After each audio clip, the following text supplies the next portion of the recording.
হরে কৃষ্ণ। নমস্কার সকলকে। আমি আজ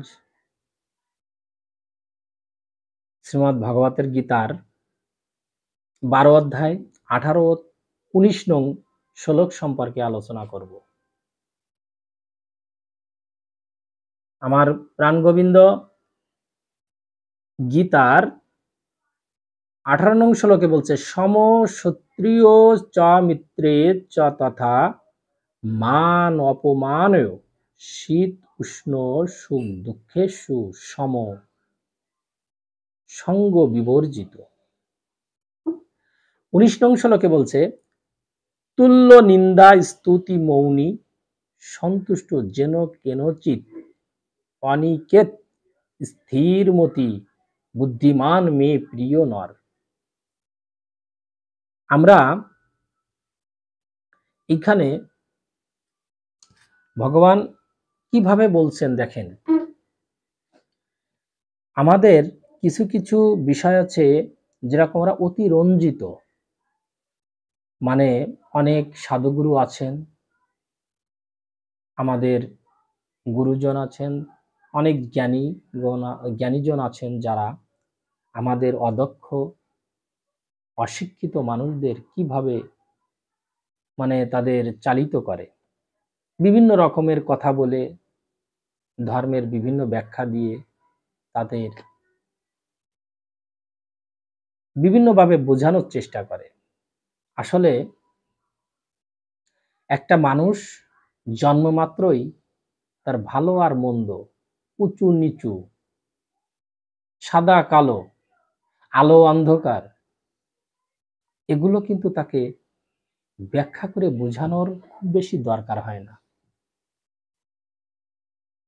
আমাদের যে প্রত্যেকটা মানুষের হৃদয়ে ভগবান পরমাত্মা রূপে বিরাজ করেন, অর্থাৎ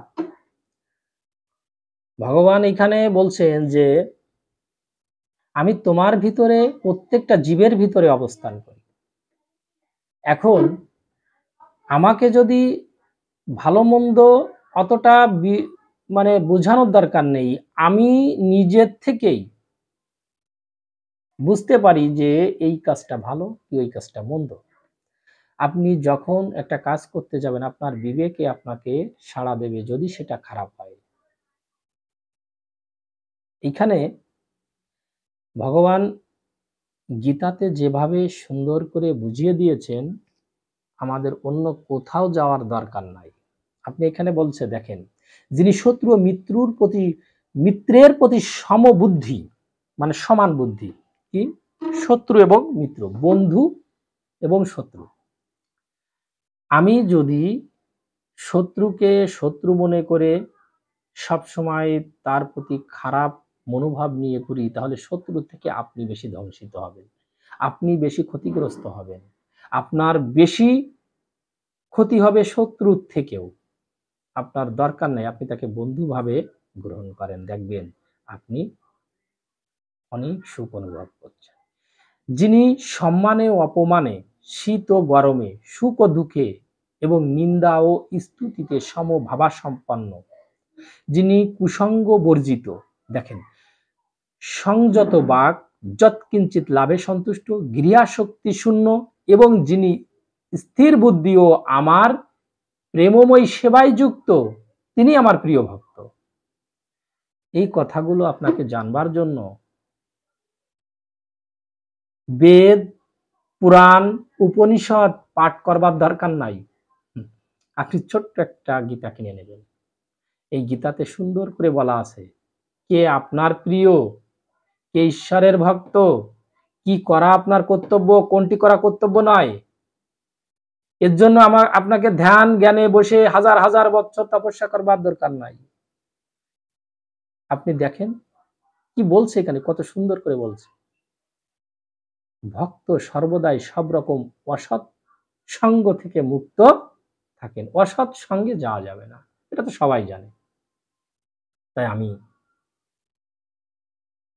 এই সনাতন ধর্মের ছত্রছায়ে যারা আছেন, এমনকি সমস্ত মানব জাতির জন্য আমি শুধু একটি কথা বলবো, এই গীতা শুধু সনাতন ধর্ম, হিন্দু ধর্মের জন্য নয়, এটা বিশ্ব মানব কল্যাণের জন্য আমার গোবিন্দ দিয়ে গেছেন। তাই আসুন আমরা সবাই মিলে এই দুঃসময়ে শত্রুকে বন্ধু ভাবতে শিখি।